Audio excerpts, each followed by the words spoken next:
வணக்கம். இன்னைக்கு அரசியல்ல நடந்த சில முக்கியமான சம்பவங்கள பத்தி பார்க்கலாம். முதல்ல பார்த்தீங்கன்னா, மனோஜ் பாண்டியன் ஓபிஎஸோட தீவிரமான ஆதரவாளர். ஓபிஎஸ்ஸ பொதுக்குழுல அவமானப்படுத்தும்போது அவருக்கு பக்கபலமா நின்றவரு, இன்னைக்கு திமுகல போய் முதலமைச்சர் ஸ்டாலின சந்திச்சு சால்வைய போத்தி திமுகவுல தன்னை இணைத்துக் கொண்டார். என்ன காரணம் சொல்லுவாரு? அவர் கண்டிப்பா காரணம்லாம் சொல்லியிருக்கணும்ல. சமீப காலமா பார்த்தீங்கன்னா, ஓபிஎஸோட அவர் நெருக்கமா இல்ல. கொஞ்சம் விலகியே இருந்தாரு. ஏன்னு கேட்டீங்கன்னா, ஓபிஎஸ்ஸ எப்படியாவது பாஜக கைவிடாது. திரும்பவும் அதிமுகவுல இணைவாரு. ஓபிஎஸ் அப்படிங்கிற முறையில தனக்கு ஒரு முக்கியத்துவம் கிடைக்கும் அப்படிங்கிற மாரி எண்ணத்துல அவரும் இருந்தாரு. தொடர்ந்து ஓபிஎஸ்ஸ எடப்பாடி பழனிசாமி கட்சிக்குள்ள சேர்க்கிற மாரி இல்ல. பாஜகவும் பெருசா அவர கண்டுக்கல. ஓபிஎஸ்ஸோட பேச்ச யாருமே மதிக்கல அப்படிங்கிற ஒரு சூழ்நிலையில தான் அவர் என்ன செஞ்சாரு, திமுகல போய் தன்னை இணைச்சுக்கிட்டாரு.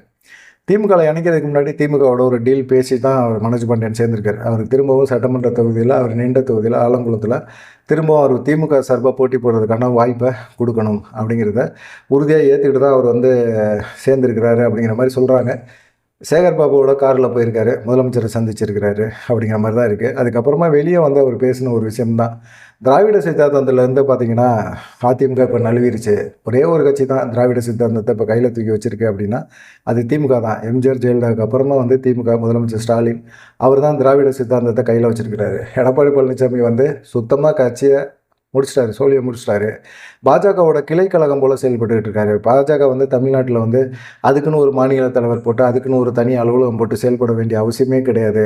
அண்ணா எம்ஜிஆருங்க அந்த இது இருக்குல்ல, அலுவலகம் இருக்குல்ல, அந்த அலுவலகத்தை அதிமுகவோட தலைமை அலுவலகத்தை பாஜகவோட கிளை அலுவலகம் போல் செயல்பட்டுக்கிட்டு இருக்கு. அப்படி ஒரு சூழ்நிலையில் அங்கே இருக்கிறது வேஸ்ட்டு. அங்கே இருக்கிறதுனால நம்மளும் மதிப்பு இல்லாமல் போயிடுவோம் அப்படிங்கிற ஒரு எண்ணத்தில் தான் எனக்கும் ரொம்ப நாள் முடிவு எடுக்கிறதுல ஒரு தயக்கம் இருந்துக்கிட்டே இருந்தது. ஒரு முடிவு எடுக்க வேண்டிய சூழ்நிலை இருந்தது, எடுத்தாச்சு. இனிமேல் என்ன பண்ண முடியும், திமுகவோட சேர்ந்து திமுகவோட திராவிட சித்தாந்தத்தோடு பயணம் பண்ணணும் அப்படின்னு சொல்லி முடிவு பண்ணிட்டார். இப்போ அவர் அதிமுக சார்பாக போட்டி போட்டவர் எம்எல்ஏவாக இருக்கிறாரு. அவருடைய எம்எல்ஏ பதவியுமே என்ன செய்வார், சாயந்தரம் ராஜினாமா பண்ணுறேன்னாரு. ராஜினாமா பண்ணிட்டாரு, சபாநாயகர்கிட்ட கடிதம் கொடுத்துட்டாரு. அவருடைய ராஜினாமாவையும் பார்த்திங்கன்னா சபாநாயகர் ஏற்றுக்கிட்டார். அதனால் பார்த்தீங்கன்னா ஓபிஎஸ்க்கு ஒரு நெருக்கடி. என்னடா இது, நம்ம கூட காலத்துக்காரமாக செயல்பட்ட ஒரு மனுஷன் திடீர்னு அங்கிட்டு போய் சேர்ந்துட்டாரு அப்படிங்கிற ஒரு எண்ணம் இருக்குது. இருந்தாலும் என்ன பண்ண முடியும், அவரால் ஒன்றுமே செய்ய முடியாது. அந்த மாதிரி ஒரு சூழ்நிலை ஆயிடுச்சு. மனோஜ் பாண்டியனுக்கும் ஒரு இது இருக்குல்ல, எதிர்காலம்னு ஒன்று வேணும்ல, அவரும் ஏதாவது ஒன்று செஞ்சாகணும்ல. அவரை நம்பி இருக்கிற ஆதரவாளர்கள் இருக்காங்க. என்னென்ன இப்படியே இருக்கிற, எலெக்ஷன் வேறு வரப்போகுது, ஒரு முடிவு எடுனே அப்படின்னு சொல்லி நெருக்கடி கொடுத்துருப்பாங்க. அவர் முடிவு எடுக்கணும்ல. அரசியல்வாதிகளுக்கு வெற்றி பெற்றுக்கிட்டே இருக்கணும். அப்போ தான் அவங்க அரசியலில் நிலைச்சி நிற்க முடியும். தோல்விங்கிறது கொடுத்தோம்னா அரசியலில் காணாமல் போயிடுவோம். அந்த மாதிரினால இப்போது யார் வெற்றி பெறக்கூடிய நபர்களாக இருக்கிறாங்களோ அவங்க சைடு போகிறது நல்லது அப்படின்னு சொல்லிட்டு தான் மனோஜ் பாண்டியன் அந்த சைடு போயிட்டார். இப்போ தான் ஓபிஎஸ்க்கு கொஞ்சம் செல்வாக்கு ஆகிடுச்சப்பா. ஓபிஎஸ் கூட செங்கோட்டையன் சேர்ந்தார்ல. ஓபிஎஸ், செங்கோட்டையன், டிடிவி தினகரன், சசிகலான்னு ஒரு கும்பலே இருக்காங்கள்ல. அப்படி இருக்கும்போது இப்போ ஓபிஎஸ்காரன் வலுப்பெறும்ல. அப்படிப்பட்ட ஒரு சூழ்நிலை ஏன் போகணும் அப்படின்னா, கண்டிப்பாக எடப்பாடி பழனிசாமி இந்த டீமை சேர்க்க போகிறது இல்லை. கண்டிப்பாக பாஜக இவங்களை ஆதரிக்க போகிறதும் இல்லை. பாஜக ஏதோ ஒரு நிலைப்பாட்டை எடுத்து எடப்பாடி பழனிசாமியை ஒரு அட்டாக் மூடில் பண்ணுவாங்கன்னு பார்த்தா அவங்களும் பண்ணுறதில்ல.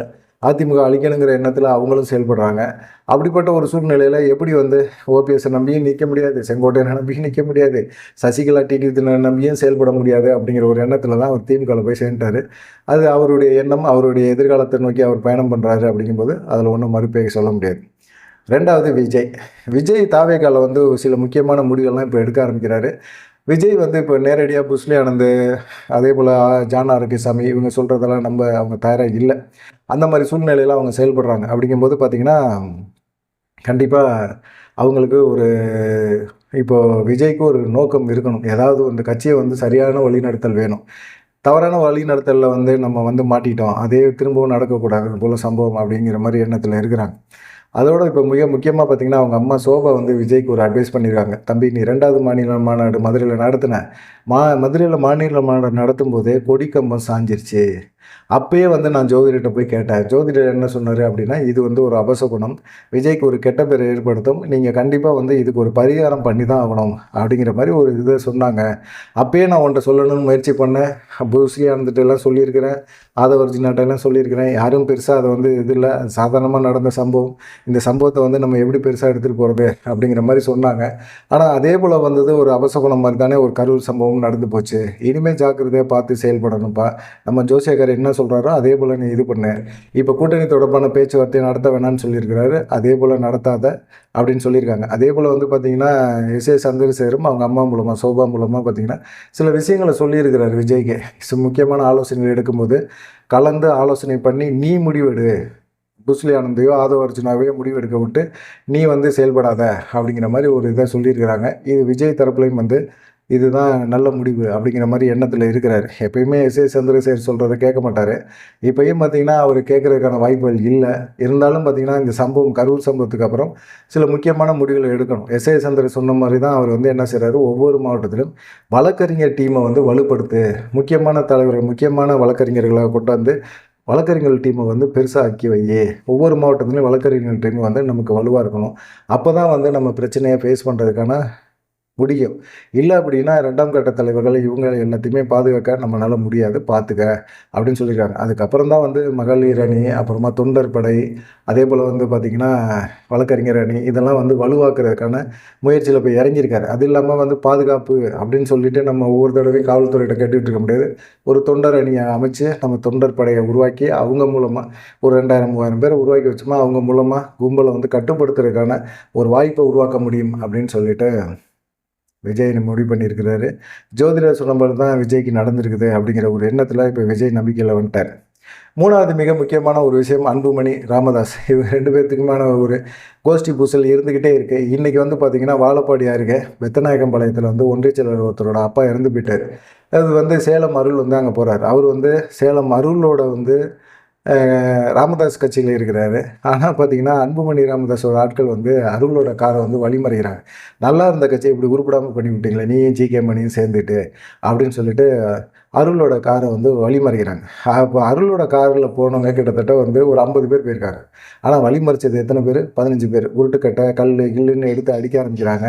அப்புறமா பார்த்தீங்கன்னா காவல்துறை வந்துடுது. காவல்துறை வந்த பிறகு அவங்க என்ன செய்கிறாங்க, 2 பேர்த்தையும் தடுக்கிறாங்க. காவல்துறை 2 பேருமே தள்ளி விட்டுட்டு இவங்க 2 பேருமே அடித்தடியை ஸ்டார்ட் பண்ணிக்கிறாங்க. கல் பெரிய பெரிய கல்லை கையில் வச்சுக்கிட்டு வீசிக்கிறாங்க, உருட்டுக்கட்டையில் அடிச்சுக்கிறாங்க. பெருசாலாம் ஒன்றும் காயம் கீயம்லாம் இல்லை. ஆனால் அருள் வந்து காரை விட்டு இறங்கினா என்னை கொன்று இருப்பாங்க அப்படிங்கிற மாதிரிலாம் சொல்கிறாரு. கொல்ற அளவுக்குலாம் இல்லை. அருள் கூட தான் ஒரு 50 பேர் வந்திருந்தாங்க. அவருக்கு தெரியும்ல அன்புமணி ஆதரவாளர்கள் வந்து எப்படியாவது தன்னை வழிமறைப்பாங்க, தன்னை தாக்குதல் பண்ணுவாங்க அப்படின்னு சொல்லிட்டு. ஆனால் அடிக்கிறவனுங்க எப்போயாவது பார்த்தீங்கன்னா அன்புமணி வாழ்கன்னு சொல்லிட்டு சேலம் அருளோட காரில் வந்து அட்டாக் பண்ணாங்க அப்படின்னு சொல்கிறாரு. அது எப்படி அன்புமணி ஆதரவாக இருந்தாலும் ராமதாஸ் வாழ்கன்னு சொல்லிட்டு வேணால் அடிக்கலாமே ஒழிய, அது எப்படி அன்புமணியை வந்து கோர்த்து விடுற மாதிரியே அவங்க அடிப்பாங்களா? சொல்லிட்டு கத்திட்டு அடிப்பாங்களா? அதெல்லாம் சாத்தியம் இல்லைல்ல அப்படிங்கிற மாதிரி தான் இருக்குது. பார்க்கலாம். இந்த மாதிரி சூழ்நிலையில் தான் என்ன செய்கிறாரு, சேலம் அருள் மேலே ஒரு தாக்குதல் நடந்திருக்குது. அவங்க கூட போனவங்க ஒரு 4 5 பேருக்கு வந்து அடி, அவங்கள வந்து ஆஸ்பத்திரியில் சேர்த்துருக்காங்க அப்படின்னோடனே ராமதாஸும் உடனே ஃபோனில் பேசியிருக்கிறாரு அருள்கிட்ட. ஜிகே மணியும் பேசியிருக்கிறாரு. பேசிட்டு நீங்கள் வந்து எதுவுமே எதிர்த்து சண்டை போடாதீங்க அப்படின்லாம் சொல்லியிருக்கிறாரு. ஆனால் இவங்க எதிர்த்து சண்டை போட்டிருக்கிறாங்க. அடிக்கிறாங்க. அடிக்கும்போது இவங்களும் அடிக்க தானே செய்வாங்க. திடீர் கோபம் வர தானே செய்யும். அட்டாக் உள்ள தானே போவாங்க. அப்படி தான் நடந்திருக்குது.